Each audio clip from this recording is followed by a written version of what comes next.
G'day and welcome back to the channel. I hope everyone is well out there. In this video I'm installing a GPS unit, the BN180, into the Dark Mut Mk2 and testing it out. But before we get on with that, here's a little snippet where I ended up testing the waterproofing I'd done to her. Not quite as succinct as the video for testing the waterproofing on the XJB 143, but because I wasn't able to fly straight after my crash, I was stuck in the long grass, as you can see. That's the thing about like top-mounted batteries. You do end up with yourself stuck in shorter grass. Anyway, here I am just having a bit of a rip, and you know, having a bit of fun, practicing some moves. I've put a run cam on this since, and I'm going to have to redo it, my tune and everything. And you can see it's not perfectly tuned, although I think a lot of my bounce back is coming from running loose sticks. That was nice. Running loose sticks on it and releasing my sticks, which is a habit I just never kind of lost from having stiffer sticks in my DXE, but I guess the tune or the earlier beta versions of Betaflight didn't bring it out as much as 4.1 has, and I've noticed that better stick control at the end of maneuvers has allowed me to cut out a lot of. Oh, there you go. Look at all that drippiness on the lens. So she's nice and wet now. I'm trying to take off, but I can't. So as I was saying, it's I guess the later versions of Betaflight have taught me to fly better too, in a way. So here I am, just cleaning off the lens and fresh battery in, and you can see the water sprays off the props onto the camera, and there she goes. As you can see, it's well worthwhile putting some conformal coating onto your quad, and if you didn't and you did get water all over it like that, I'd recommend unplugging and sticking it in a tub with some rice for at least a few days. So back to the topic at hand. I hadn't done a return to home test before, or had a GPS on a quad, so I decided to slap one onto the Dark Mut and do some return to home testing, see if I can get that to work, even if it's only temporarily. Alright, let's get this on. I've already taken the props off and loosened the top screws.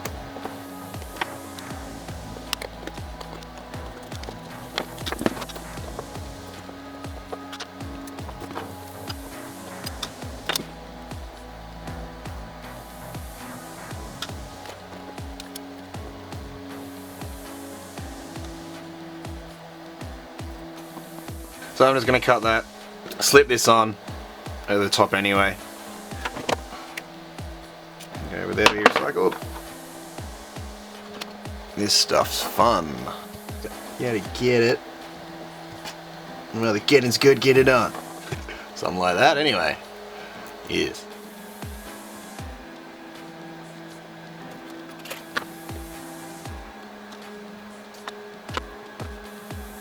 Alright, so of course we've got positive, negative. And that is RX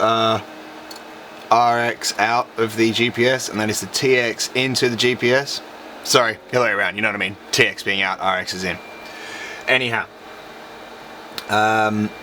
what's important is when you're doing a GPS, which I've only done to an iNav board actually, but when you're doing a GPS, you want to have the RX of the GPS go to the TX of the board, and the TX of the GPS go to the RX of the board, because they want to talk to each other. It's feeding information to the board and back from the board to the GPS.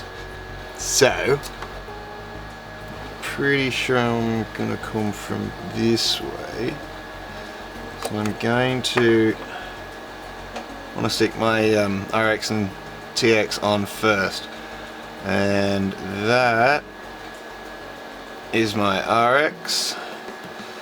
And so he wants to go there, and that is my TX, so let's go there. Okay, I'm gonna turn myself around actually.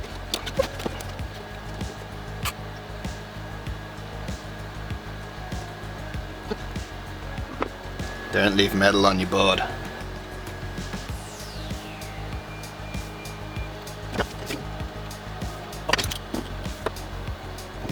You see how good flux is? I can't know if you could see that then, but it just went horribly fucking wrong, and every contact there got shorted out. And put the flux on it, fix it up.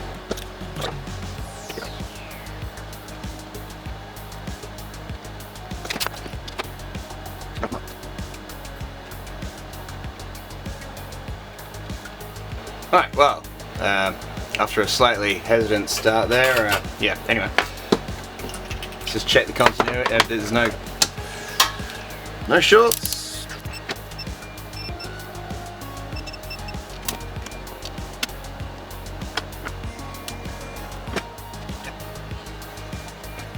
Alright, that's on there.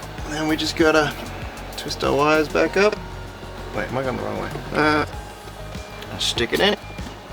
I know this is a really messy long way to do it, but it's not the permanent installation. And I just want to test out Betaflight with a GPS. Never done it myself. So...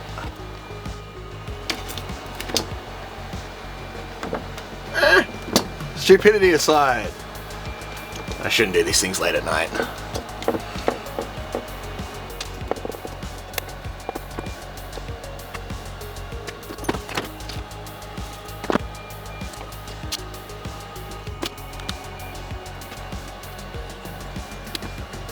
Okay, well, let's go see if I've done it right. Okay, so here we are in Betaflight. And you can see it says COM4 there. It should come up automatically when you plug on in. See, if you're not plugged in, it'll have manual selection. And then when you plug in, the computer should detect it. And if it doesn't, you need to try having a look at your drivers. So, head on in and connect and go to ports, and on the UART you've plugged in, you want to go to the sensor input and select GPS, then save and reboot.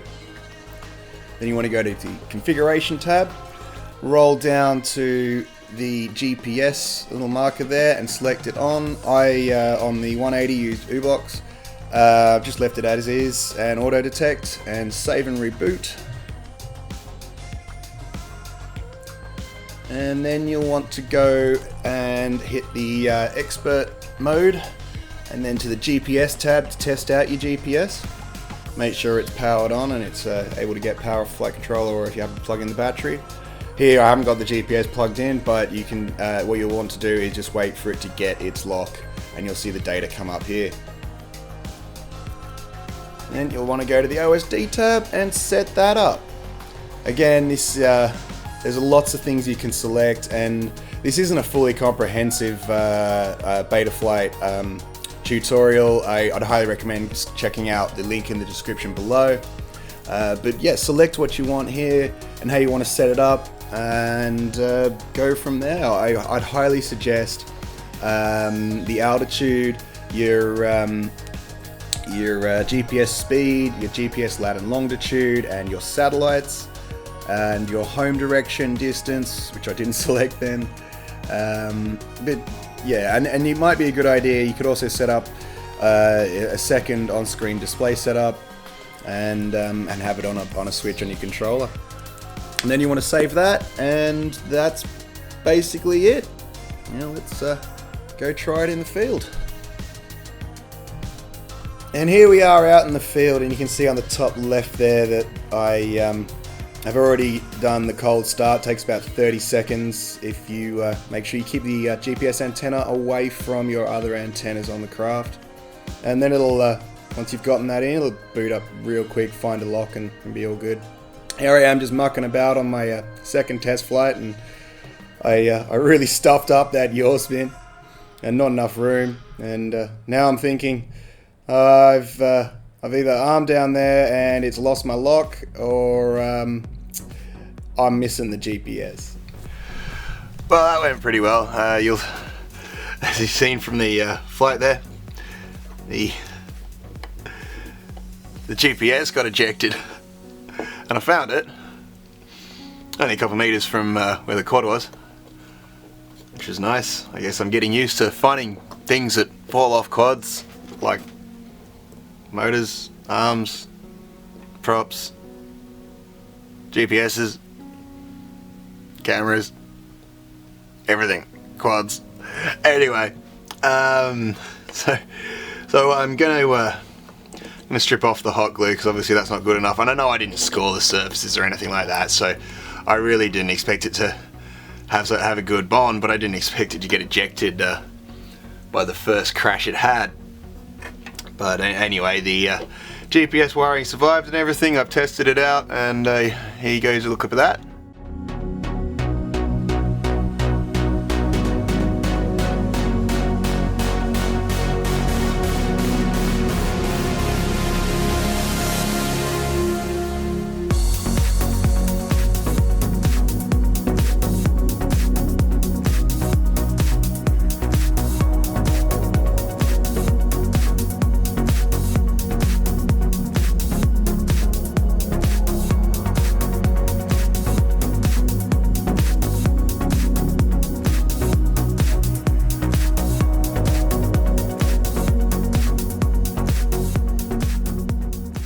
And yeah, so what happened was this plug just came out.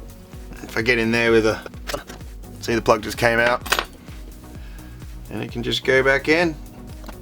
So I'll take this off, and I think I'll just acetone it on there because, you know, the plate's really a disposable piece. What do I care if it's got it stuck on there? I can unplug and pull it off. So I'll just acetone it on. Oh, funny times.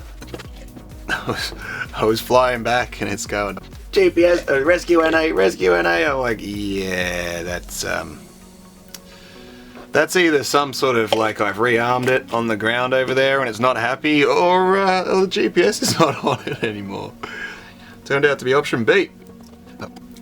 You lose the piece anyway, it's not too expensive, so I'm gonna try to use me noggin, and I'm gonna position it so that when I want to get the GPS module out of this piece, I can still get my little lever in there and manipulate the plug.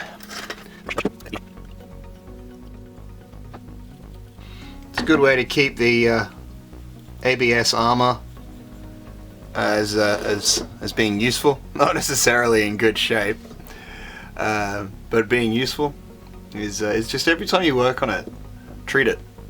Make sure that surface is really well bonded, and I've been amazed at the abuse this cheap frame has taken from the, and I'm going to put it down to the armor being on here, taking up the energy of the impacts.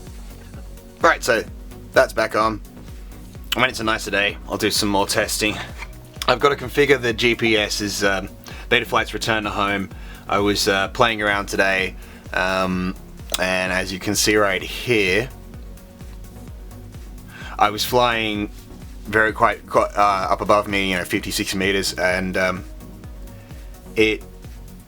was able to hold a position very precisely given the GPS's information, and I'm now extremely sure about what my my hover percentage is,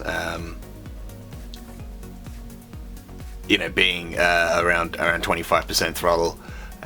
So all I've got to do is configure that. Although I was wondering about that, and if anyone knows, please comment down below. But I was wondering if so you have a hover throttle set, but the quad has an altitude that is set to go to anyway. So if it raises to that altitude and then governs its throttle by the requirement needed to maintain at the or lower itself to altitude, then surely the throttle hover is a redundant configurative setting, right? Anyone? Comment down below if you can help me out on that one. Anyway, that's that. Let's get back on with it. So here we are in Betaflight on the modes tab. I'm just going to go down to the GPS rescue, which will be there if you've got the module working correctly and everything ticked on. And I'm going to select how I want it to work, the aux channel I want it to work, and the portion of the channel I want it on. I know that it's going to be on my analog dial, and it'll share with flip over crash at the opposite end. So I'm going to put on aux 4. Don't forget there's that lovely nice auto function if you're unsure of which aux your switch relates to, and don't forget to save. Now onto the failsafe. Once you've tested out your GPS return to home with your controller, you'll want to test it out without your controller or in a failsafe mode, preferably. And before you do that, you'll want to make sure all your settings are happy here, and you have selected GPS rescue on. Ticking the minimum satellites just down to 7 to hopefully avoid any issues with that. And I'm also, before I save and rescue, well, sorry, save and reboot. I'll save and reboot, but I do want to have a quick check on my descent distance. Let's just make sure you've checked your altitude.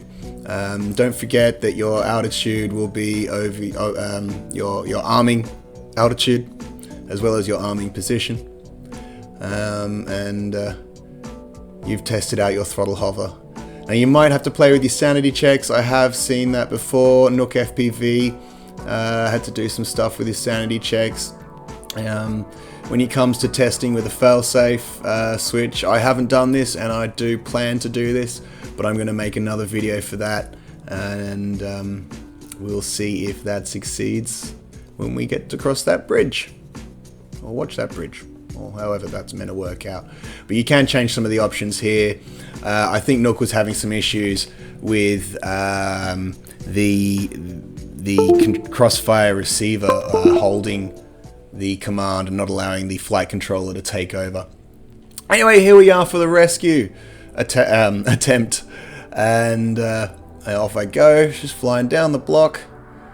And I'm gonna get somewhere where it's nice and safe, so if it just drop out of the air for some reason, or doesn't work, or it's all good. I'll face away, hit the switch, and up she's going.